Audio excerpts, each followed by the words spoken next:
Satu dalam doa. Kami bersyukur Bapa Yahweh pada hari Sabat ini, hari kenikmatan yang telah Engkau janjikan bagi kami supaya kami tetap menikmati hari kekudusan ini Bapa Yahweh. Pada hari ini kami boleh bertemu dengan sesama saudara kami, saudara seiman di tempat ini. Terima kasih Bapa Yahweh. Dan hari ini ya Elohim, kami akan mendengarkan sabdamu, yaitu roti hidup yang telah Engkau berikan kepada kami. Karena firman-Mu adalah yang memerdekakan kami. Merdekakanlah kami dengan kebenaran firman ini. Berfirmanlah Engkau Bapa Yahweh, maka kami anak-anak-Mu, kami hamba-Mu, kami umat-Mu, kami mempelai-Mu siap mendengarkan kebenaran firman-Mu. Demi kemuliaan Yahshua Mashiach, haleluya. Amin. Sahabat Salom, saudaraku yang terkasih, Bapak Yahweh memberkati kita, amin.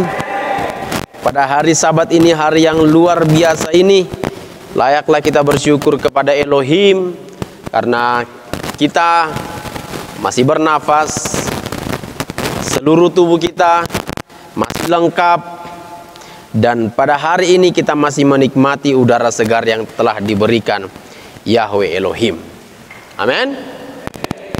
Saudara yang terkasih, pada hari ini kita telah banyak melihat kejadian-kejadian yang di luar nalar, ya, kejadian-kejadian yang nggak terpikirkan. Contohnya seperti kejadian yang hari ini lagi viral, kejadian Ferdy Sambo yang sampai hari ini tidak tuntas, sampai diambil CCTV dari sana, diambil dari sana, diambil dari sana, didatangkan ahli otopsi, didatangkan semuanya, ya, dan tidak juga tuntas. Ini membuktikan bahwa bagi manusia masih ada yang tersembunyi, ya, amin. Tetapi bagi Elohim, apakah semuanya itu nyata? Apakah semuanya itu bisa dilihat? Bisa, ya. Bagi Elohim semua bisa dilihat, tapi bagi manusia semuanya terbatas. Itu makanya firman Elohim berkata apa?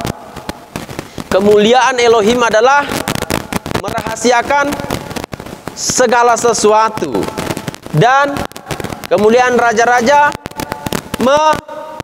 menyelidikinya, ya. Kemuliaan Elohim adalah merahasiakan segala sesuatu. Kita patut bersyukur Elohim merahasiakan segala sesuatu bagi kita. Kalau Elohim tidak merahasiakan segala sesuatu bagi kita, maka kita akan pening. Contoh, Elohim merahasiakan kematian enggak? Hah? Siapa yang tahu kematian Brigadir J dengan usia muda? Ada yang tahu? Enggak ada yang tahu. Elohim merahasiakan kematian saudara enggak? Elohim merahasiakan kematian kita semua enggak? Hah? Kalau ingin Elohim membukakan rahasianya kepada saudara, saudara mau? Saudara tahu akan mati 7 bulan lagi. Kira-kira gimana? Hah? Dari sekarang gemetar. Benar enggak? Dari sekarang kita akan gemetar. Yahshua sendiri yang mengetahui ajalnya, dia gemetar sebelum ajalnya. Karena pada penderitaan yang sesungguhnya adalah bukan di hari H, tetapi sebelumnya. Samanya itu dengan perayaan kita ini. Seperti kami panitia 17 Agustus. Kami tuh betul-betul berpikir itu bukan di hari H-nya, tapi hari sebelumnya. Kalau hari H-nya sudah enak, udah berjalan, ya kan? Sama dengan kalau kita pernahnya kita tahe marliturgi, Pak Jojorhon pernahnya sebelum Pak Jojorhon kita itu keringat, kita itu bagaimana, tapi saat sudah berdiri menyatakan firman, ya kan, berliturgi, kita menjadi biasa aja. Coba hari ini Bapak Yahweh memberitahukan kepada kita segala sesuatunya.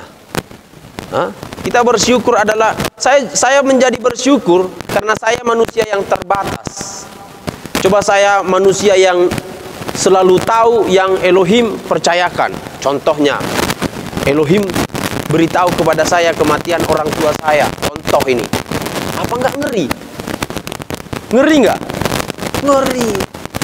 Ya, itu adalah kemuliaan Elohim. Dan raja-raja berusaha menyelidikinya. Itulah kemuliaan raja-raja. Manusia selalu ingin tahu, tapi pada saat sudah tahu, manusia kadang-kadang odoh HP. Ya kan? Nah, saudara, sebagai manusia, kira-kira mengapa Tuhan menciptakan kita? Coba tanya dulu pada diri sendiri, ya. Janter, kenapa Tuhan menciptakanmu? Coba tanya, 2, 3 ya. Namai dirinya sendiri. Coba tanya dulu. 2, 3 ya. Lalu jawab sendiri dalam hati. Aku kok lahir di dunia ini? Kok lahir kita di dunia ini? Maaf ya, saudaraku yang terkasih. Kita ini adalah terdiri dari kejar-kejaran dengan benih yang lain. Waktu kita diciptakan, kita ini kejar-kejaran dengan benih yang lain. Dan yang ada adalah kita. Yang ada adalah saya. Benar ya? Lalu kita harus bertanya, kok aku ada di dunia ini? Kok aku ada di samping orang tuaku? Kok aku ada marga Sianturi? Ya kan? Kenapa aku nggak marga yang lain aja? Marga Trump kek? Marga Bill Gates kek? Yang lain kek? Kenapa? Kira-kira kan kita nggak memilih kita menjadi hari ini kan? Enggak kan? Tapi saudara perlu saudara ketahui, saudara diciptakan, saudara dijadikan bukan tanpa tujuan. Amin. Saudara dijadikan bukan tanpa tujuan, tetapi ada tujuan Elohim bagi saudara. Ada tujuan Elohim bagi saya. Oleh karena itu, kalau saudara hari ini merasa tidak berharga, kalau hari ini saudara merasa aku nggak punya materi, maka aku nggak berharga, salah. Kita semua berharga karena kita semua punya tujuan tertentu. Tujuan saya dengan tujuan saudara beda. Ya kan? Aku ingin seperti Pak Janter, aku ingin seperti Pak Jokowi, aku ingin seperti Pak ini. Jangan. Jadilah menjadi diri sendiri. Karena saudara diciptakan untuk diri sendiri, bukan untuk seperti orang lain. Amin. Saya melihat banyak, apalagi adik-adikku mahasiswa, saya melihat banyak mencontoh karakter-karakter seseorang, ingin seperti ini, ingin seperti ini, ingin seperti ini. Itu adalah kekeliruan. Amin. Karena sesungguhnya Tuhan menjadikanmu di dunia ini karena Tuhan menginginkan ada sosok sepertimu di dunia ini. Kalau saudara ingin menjadi seperti si A, maka saudara menghilangkan rencana Tuhan menjadikan saudara di dunia ini. Amin. Jadi kalau saya dulu berpikir saya ingin menjadi motivasi terhebat, motivator, cita-cita, keinginan ya kan. Saya mempunyai pastinya mempunyai public figure yang didamba-dambakan ya. Saya ingin menjadi siapa itu? Stephen Jobs. Saya ingin menjadi seperti itu. Tapi setelah kita pikir-pikir, untuk apa kita menjadi seperti itu? Karena dia juga punya tujuan sendiri. Saya juga punya tujuan sendiri. Amin. Nah, mengapa Elohim menciptakan manusia? Saudara, untuk menjadi kemuliaan Elohim. Saudara diciptakan itu untuk menjadi kemuliaan Elohim. Jadi kalau saudara menjadi seperti orang lain, maka saudara menjadi kemuliaan Elohim dari orang lain. Mau nggak? Mau nggak? Enggak. Kita harus kemuliaan Elohim dari diri kita sendiri. Amin. Kita harus kemuliaan Elohim dari diri kita sendiri, bukan dari orang lain. Oleh karena itu, seperti apa saudara sekarang, bagaimana keadaan saudara sekarang, itu adalah tujuan Elohim untuk kemuliaan Elohim. Amin. Ada lagunya kan? Apa lagunya itu? Dari semula telah kau tetapkan hidupku dalam tanganmu, dalam rencanamu Tuhan. Coba kita nyanyikan dulu Bang lagu itu. Semua tahu lagunya kan? Tahu ya? Dari semula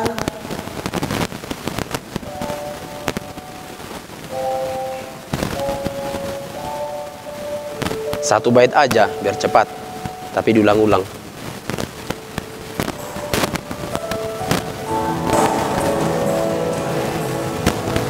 Dari semula telah kau tetapkan hidupku dalam tanganmu, dalam rencanamu Tuhan. Rencana indah telah kau siapkan bagi masa depanku dan penuh harapan.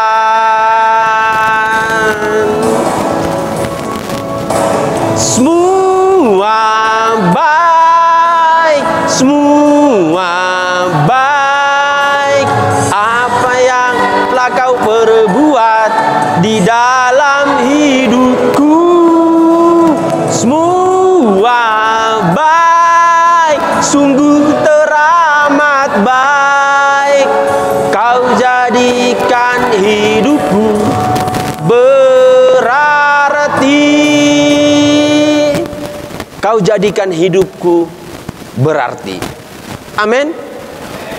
Semua baik, karena kita semua dijadikan dalam rancangannya.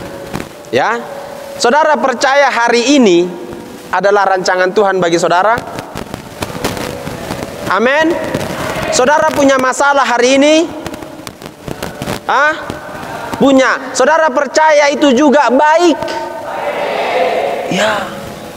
Saya juga punya masalah. Kita semua punya masalah. Saya kadang-kadang berpikir, ini baik. Ini baik karena ini rancangan Tuhan bagi saya. Amin. Saudara, itu dijadikan untuk kemuliaan Elohim. Ya. Yesaya 43 ayat 7 berkata demikian. Yesaya 43 ayat 7, semua orang yang disebutkan dengan namaku yang kuciptakan untuk kemuliaanku, yang kubentuk dan yang kujadikan. Ya, semua orang yang disebutkan dengan namaku yang kuciptakan untuk kemuliaanku, yang kubentuk dan yang kujadikan. Amin. Sudah dapat semua? Saya mau kita membaca semuanya. 2, 3, ya.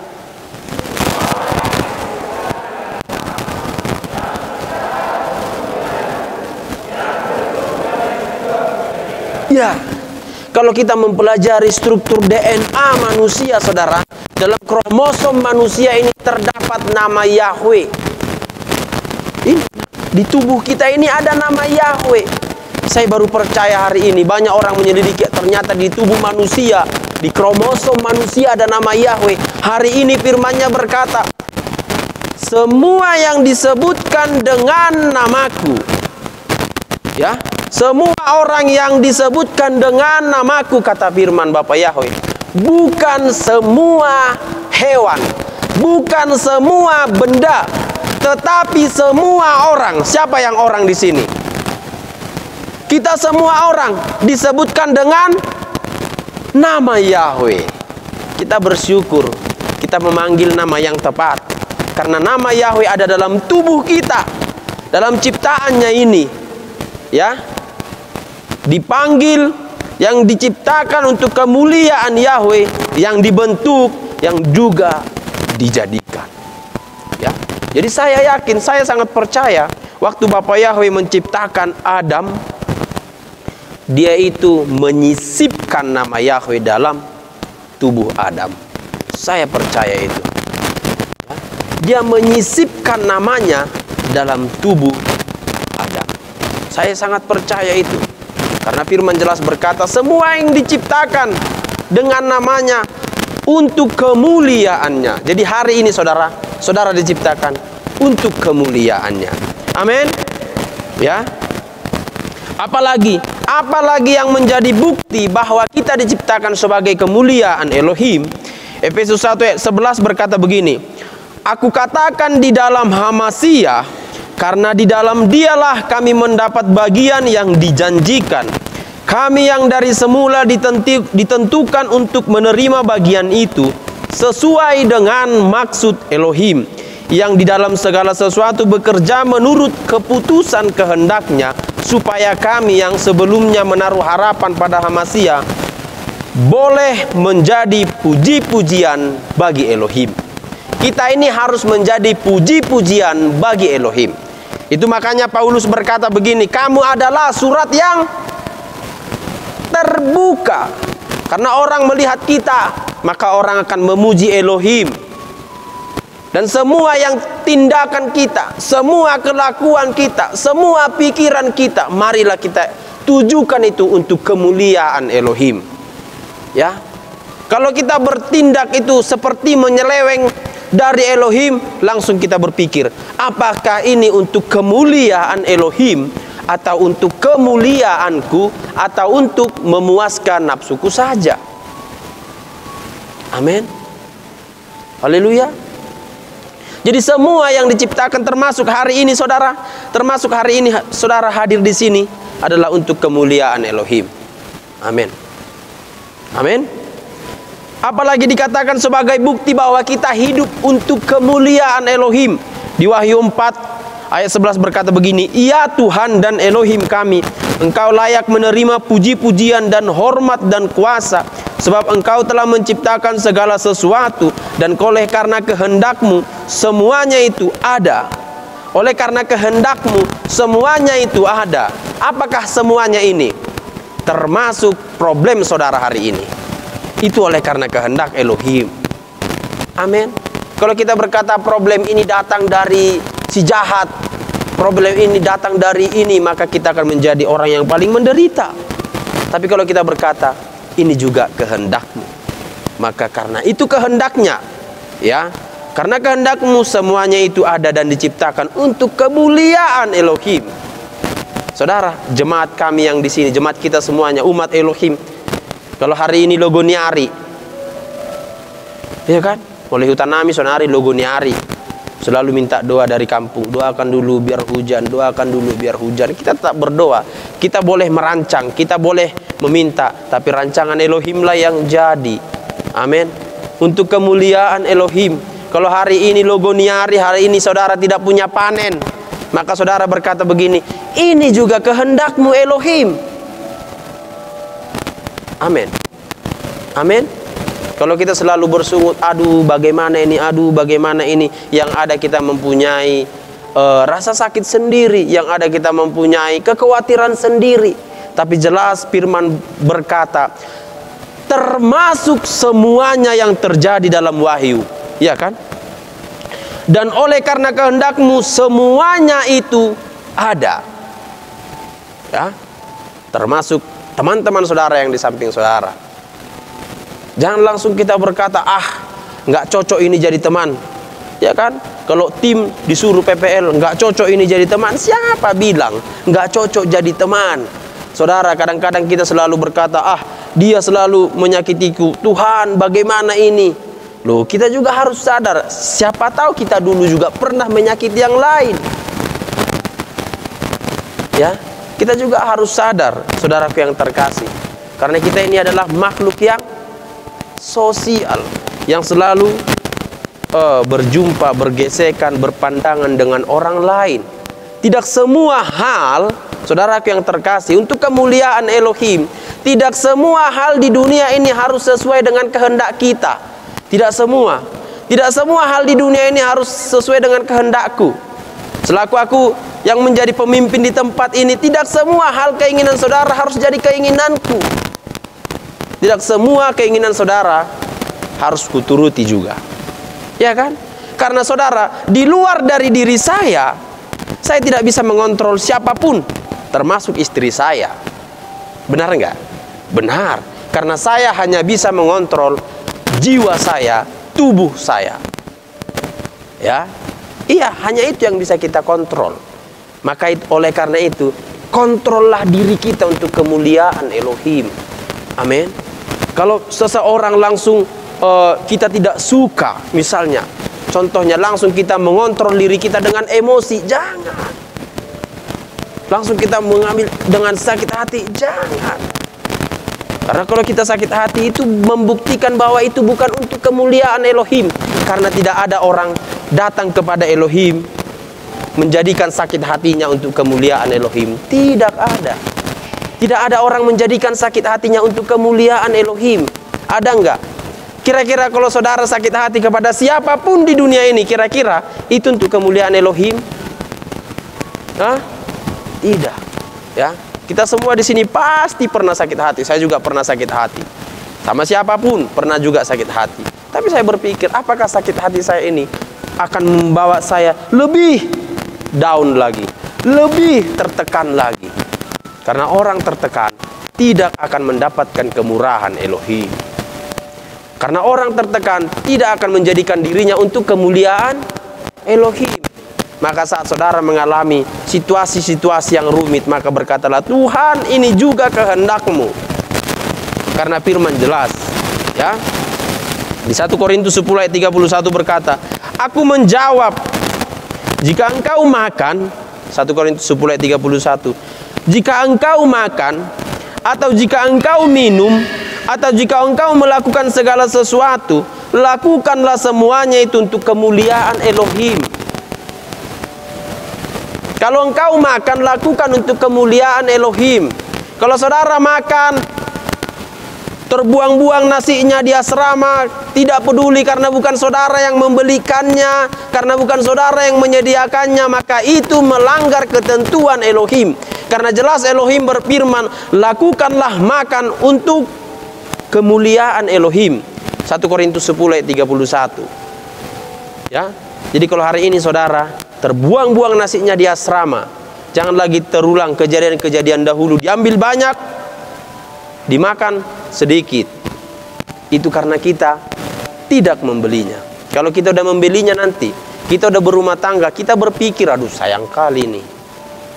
Ya kan? Jadi jangan lagi seperti itu. Amin. Kalau engkau makan, atau jika engkau minum, ya, minum juga lakukan untuk kemuliaan Elohim. Ada etika minum kan? Saya juga tipe orang yang selalu sunggam. Tuhan udah menunggam, dari teko itu langsung gini, mau juga kayak gitu.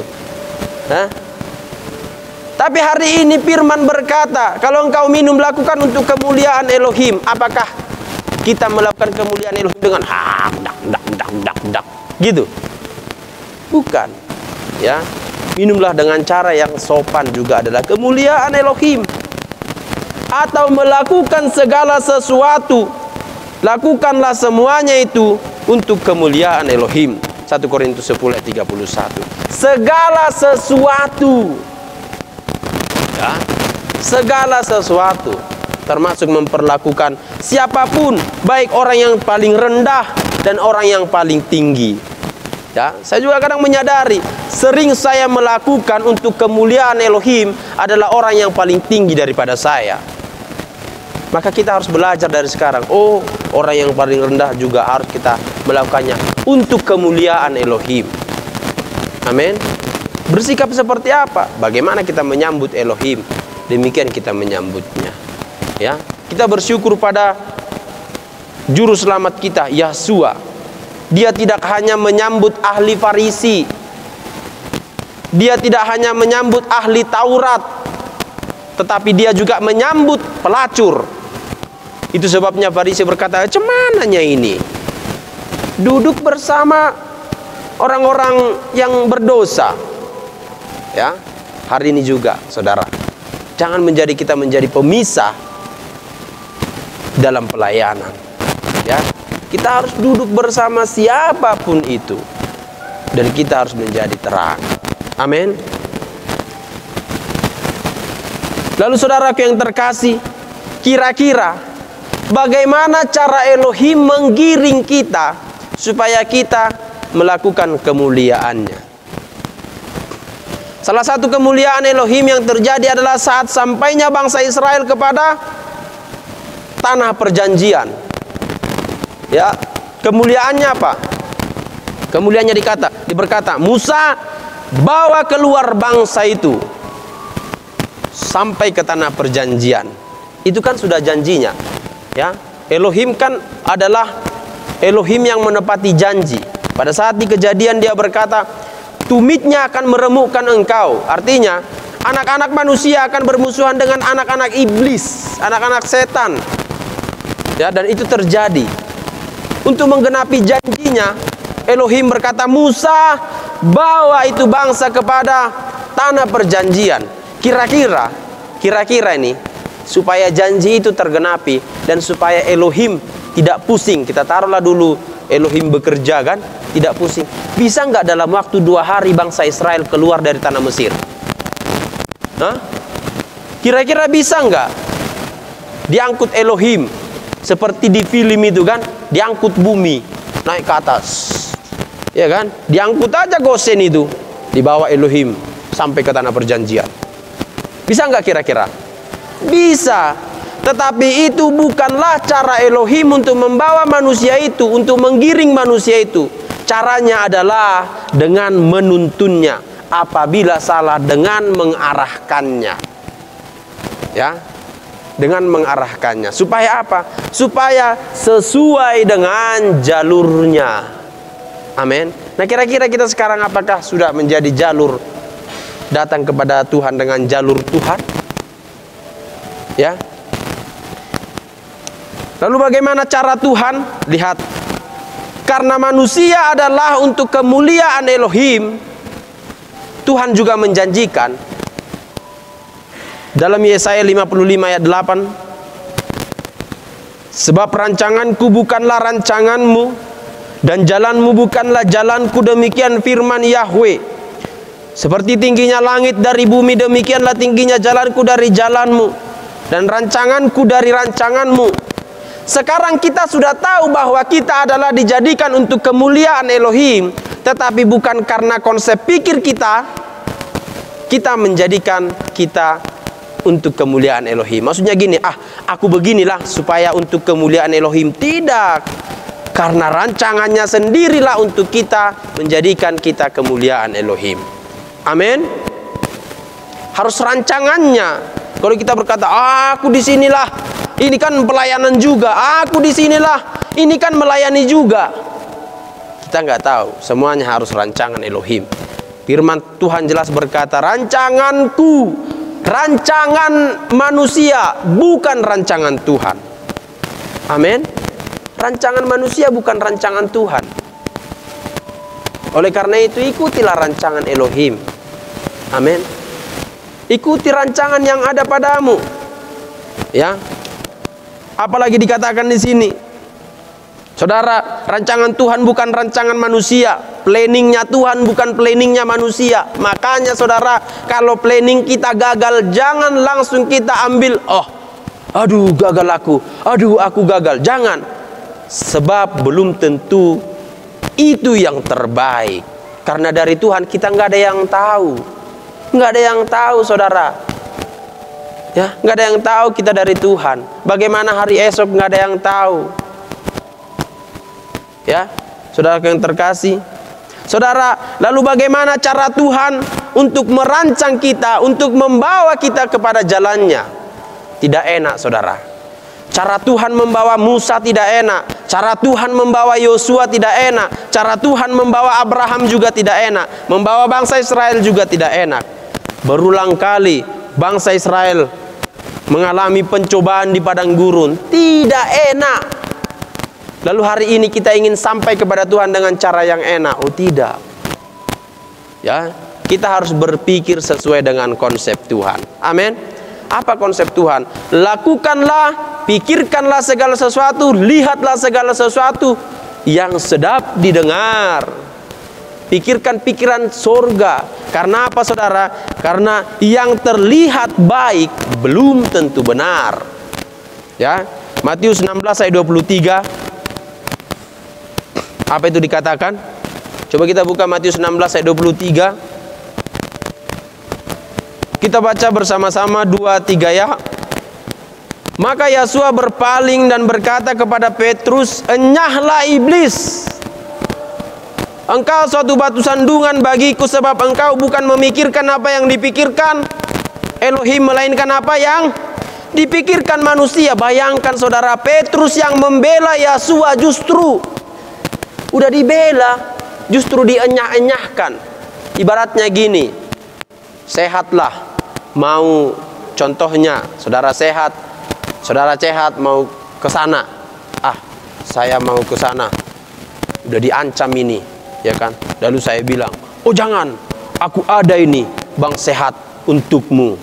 Lalu Sehat berkata, pamalo-malohnya kau, enyah kau iblis, kata Bang Sehat sama aku. Kira-kira aku tersinggung gak?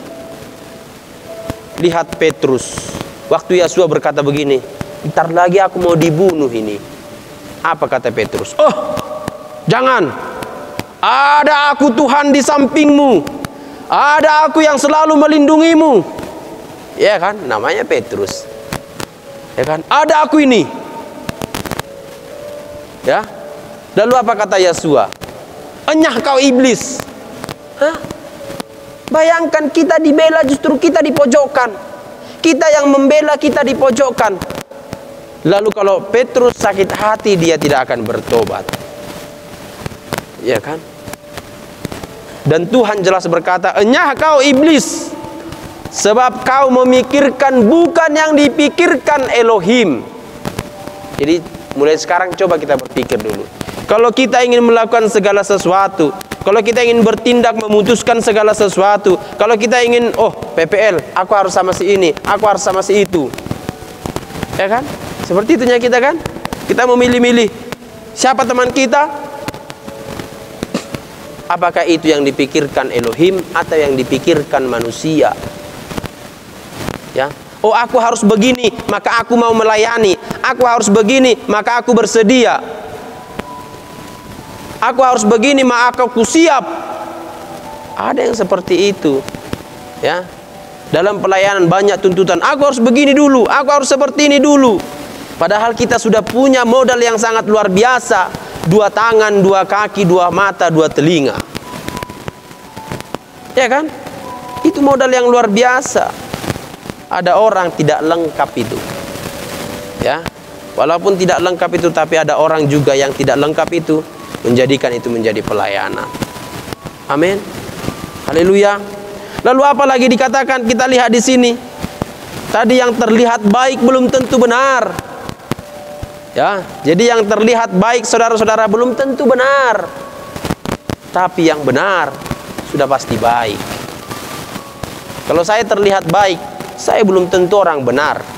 Kalau saudara terlihat baik, saudara belum tentu orang benar. Maka mulai dari sekarang, jangan berusaha membuat semua orang baik kepadamu, tapi lakukanlah yang benar. Amin.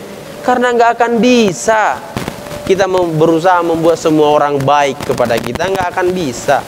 Karena Yesua sendiri ada yang menjahati walaupun dia manusia sempurna. Ya. Jadi lakukanlah yang benar. Ya kan? Kalau saudara misalnya, saya sering contohkan ini. Kalau saudara merokok, kalau saudara saya sembunyikan dengan rokok saudara, dia merokok, saya sembunyikan. Saya itu orang baik di mata saudara, tapi saya bukan orang benar. Tapi kalau saya tegur saudara, justru saya tampar saudara, itu adalah yang benar. Mungkin tidak baik bagi saudara, tapi itu adalah benar. Amin. Kalau saudara melihat kejahatan, kalau teman-teman nanti ada yang melihat temannya yang, saya nggak tahu, masih ada yang merokok di sini? Tidak lagi ya, aman semua ya. Saya nggak mau disembunyikan saudara, ya. Karena kalau kita menyembunyikan, kalau kita sepertinya kita baik, tapi tegur orang itu. Amin. Karena yang terlihat baik belum tentu benar, ya. Lalu apa lagi? Penyelamatan belum tentu keselamatan. Lihatlah cara pandang Yesua HaMasiah. Dia tidak menjadikan seseorang itu jadi selamat, karena penyelamatan belum tentu keselamatan, ya. Saudara ingat waktu orang Yahudi menggiring Yesua, mengikuti Yesua. Saudara ingat, diikuti kemanapun, ke gunung diikuti, kemanapun diikuti. Apa maksud orang Yahudi? Mau menjadikan dia sebagai Sebagai raja. Karena pada saat itu Israel lagi dijajah. Dan orang Yahudi ingin menjadikan Yesua sebagai raja. Bukan untuk keselamatan surgawi, tapi untuk menyelamatkan mereka dari penjajahan. Itu makanya Yesua tidak mau. Ya kan? Yesua tidak mau dijadikan sebagai raja, walaupun pada saat itu dia public figure dan dia berkata tidak. Ya, dia tidak mau dijadikan sebagai raja karena dia memang raja, tetapi bukan raja di dunia. Dia raja di sorga. Amin. Ya, kita lihat saudaraku, apa kata Pilatus? Pilatus bertanya di Markus 15 ayat 4. Pilatus bertanya pula kepadanya, katanya, tidakkah engkau memberi jawab? Lihatlah betapa banyaknya tuduhan terhadap engkau. Lihat cara Pilatus itu. Kalau bahasa sehari ini kan, Alkitab ini kan bahasa baku. Bahasa seharinya mungkin begini. Dengarlah itu. Banyak tuduhan samamu. Kasih kesaksianmu, aku selamatkan engkau. Karena Pilatus punya hak menyelamatkan. Ya, karena istri Pilatus sudah berkata begini, jangan kau sentuh dia. Karena kepada istri Pilatus telah turun pemberitahuan. Jadi Pilatus ingin menyelamatkan Yesua. Beri kesaksian supaya aku menyelamatkan engkau. Ibarat seperti itu. Itu adalah penyelamatan, tetapi itu bukan keselamatan. Karena keselamatan dia harus wafat. Ya, kira-kira dia bisa nggak melepaskan diri? Bisa. Bukan nggak bisa, bisa saudara. Apapun bisa dibuatnya. Bayangkan koin bisa dibuatnya dalam perut ikan. Waktu bayar pajak kan, kita bayarnya pajak, ya udah pergi dulu mancing, nanti ambil koin dari perut ikan katanya. Disulap. Dia itu sulap yang paling hebat. Sering gitu. Ya, kira-kira dia bisa menyelamatkan diri dari tangan orang-orang yang menyelipkan dia? Bisa saudara, bukan nggak bisa. Itu bukti penyelamatan, tetapi itu bukan keselamatan. Karena keselamatan yang sesungguhnya dia harus wafat supaya apa? Supaya kita menerima keselamatan itu. Ya, kalau dia hanya menyelamatkan diri waktu zamannya Pilatus, ya hanya dia yang selamat dan rekan-rekannya dan murid-muridnya, tetapi kita tidak selamat. Amin. Ya.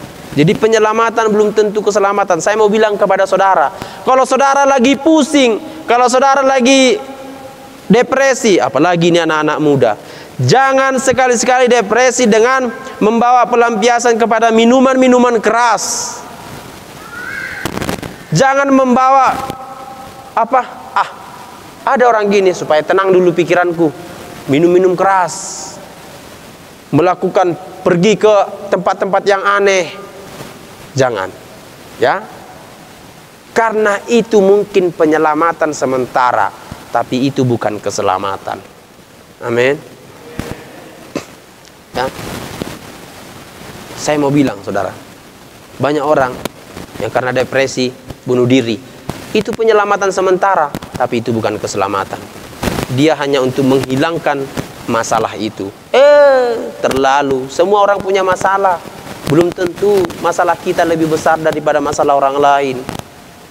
Ya, belum tentu. Ini saya kalau melihat ya, kalau aku melihat orang ada masalah terus galau, terus bagaimana, terus seperti apa, terus lemah sampai 1 minggu. Aduh. Kadang-kadang saya berpikir, apakah masalahnya ini terbesar dibanding masalah Firdy Sambo? Iya kan? Firdy Sambo udah depresi tuh. Atau masalahnya keluarganya Brigadir J. Ya kan? Semua punya masalah. Tapi jangan jadi masalah itu menjadi penekanan dalam hidup kita. Amin. Ingat, jangan bawa masalah itu kepada nikmatnya sementara. Karena kita punya masalah, kita punya alasan untuk minuman-minuman keras tadi. Karena kita punya masalah, kita punya alasan untuk lari. Karena kita punya masalah, kita punya alasan untuk tidak melayani. Karena kita punya masalah, kita punya alasan untuk tidak bekerja. Jangan. Karena masalah itu memang didatangkan untuk manusia yang normal, bukan manusia yang mati. Amin. Kalau saudara punya masalah, berarti saudara manusia yang normal. Dan dan waras. Haleluya. Lalu ingat saudara, cara Elohim menggiring kita dengan berbagai pola, ya kan? Dibuat pola kita bahwa rancangan kita bukan rancangan manusia. Jadi segala sesuatu yang kita rancangkan tidak terjadi, langsung pikirkan bahwa rancanganku bukan rancangan Tuhan.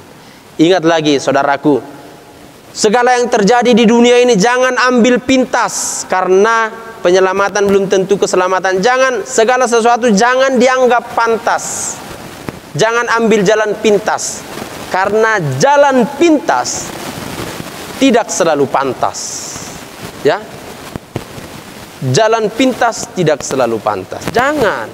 Banyak, ini saya mau bilang, banyak artis-artis yang ingin terkenal, yang ingin terkemuka, membuat jalan pintas sehingga dia naik daun sebentar lalu turun lagi. Jangan buat jalan pintas.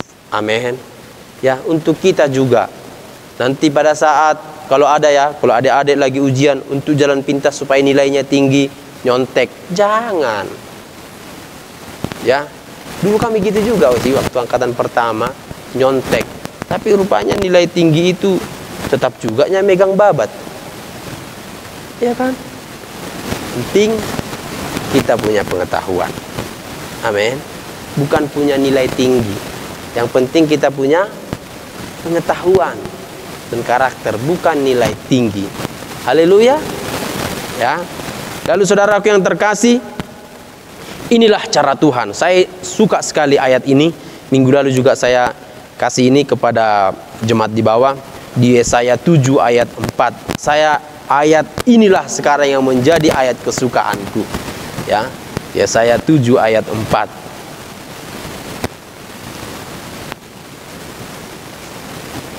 Sudah dapat saudaraku yang terkasih? Yesaya 7 ayat 4, kita buka bersama. 2, 3, ya. Dan katakanlah kepadanya, teguhkanlah hatimu dan tinggallah tenang. Janganlah takut dan janganlah hatimu kecut, karena kedua puntung kayu api yang berasap ini, yaitu kepanasan amarah Rezin dengan Aram dan anak Remalia. Ya, Yesaya 7:4. Saudaraku yang terkasih, kejadian ini di mana Yerusalem ingin dikepung oleh Aram dan Israel. Ya, lalu Yerusalem mengadu kepada Yesaya dan Yesaya berdoa kepada Tuhan. Dan Tuhan berkata kepada Yesaya, jangan takut kepada kedua puntung kayu api itu. Bayangkan, Aram itu tentaranya banyak, belum lagi Israel tentaranya yang banyak, Yerusalem yang sedikit. Tetapi Tuhan, jangan takut kepada kedua puntung kayu api itu yang disiram hanyut. Jadi masalah-masalah yang saudara alami adalah kedua puntung kayu api. Amin. Masalah yang saya alami adalah kedua puntung kayu api. Amin. Apa yang kita alami? Sakit penyakit itu adalah puntung kayu api. Apa? Kekurangan materi itu adalah puntung kayu api. Apalagi kurang tampan, itu puntung rokok. Puntung kayu api maksudnya, ya. Apalagi kurang ideal tubuh kita, apalagi perempuan. Perempuan tubuhnya nggak ideal aja menjadi masalah loh. Banyak masalah. Benar ya perempuannya? Ya, benar ya? Benar. Itu puntung kayu api. Laki-laki yang merasa kurang tampan, itu puntung kayu api. Ya. Kemarin Petrus berkata, aku ingin berdamai, aku sudah berdamai dengan kulitku yang hitam, katanya. Itu puntung kayu api. Kulit hitam, kulit putih, itu puntung kayu api. Ya. Rambut lurus, rambut keriting, itu puntung kayu api. Amin. Yang penting jiwa kita, tubuh kita sehat. Jangan langsung segala sesuatu, apalagi mengenai fisik, jangan ambil menjadi down, ya. Aku dulu gitu, karena kan dulu aku tidak berdamai dengan tubuhku, ya. Kalau Petrus dulu tidak berdamai dengan kulitnya yang hitam. Kalau aku selalu malu dengan, kan struktur tulangku ini tidak lurus, tulangku, ya, bukan tulang paman, ya. Struktur tulangku ini jadi gini, saudara. Kalau rusuk begini kan, gini dia. Kalau tulang rusukku Dia enggak, gini dia. Ya. Tidak lurus struktur tulangnya. Saya kadang-kadang dari dulu minder dengan hal itu. Ya. Aku berusahanya aku melurus-luruskannya. Jadi kalau ada orang kulurus-luruskannya, tapi nggak bisa-bisa, saudara. Ini saya berdamai, terserahlah apa yang orang pikirkan. Iya kan? Karena berdamai dengan itu, akhirnya saya juga tidak minder untuk mendekati. Dulu masih remaja, mendekati wanita. Dulu mendekati wanita minder. Ya, tapi setelah berdamai nggak minder. Wanita yang mendekati saya.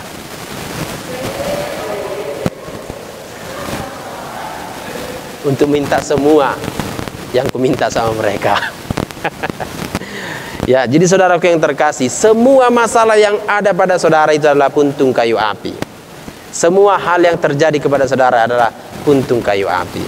Ya, jangan minder terhadap apapun. Ingat, saudara yang terkasih, apalagi ini para pengkhotbah, para hamba Tuhan, ingat, pengetahuan tidak lebih hebat daripada keberanian. Ya, apa?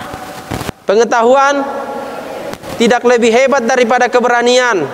Ingat saudara, banyak orang berpengetahuan menjadi petani, tapi lebih banyak orang yang berani menanam padi, orang yang tidak berpengetahuan. Ya, banyak orang berpengetahuan tentang apapun itu, tapi karena memikirkan ini banyak yang mau dipikirkan, akhirnya orang yang bodoh, yang tidak punya pengetahuan, yang berani, dia yang berhasil. Ya, ingat Bob Sadino, dia selalu berkata, pengetahuan tidak lebih hebat dari keberanian. Amin. Demikian firman Bapak Yahweh, biarlah kiranya menjadi berkat bagi kita semuanya.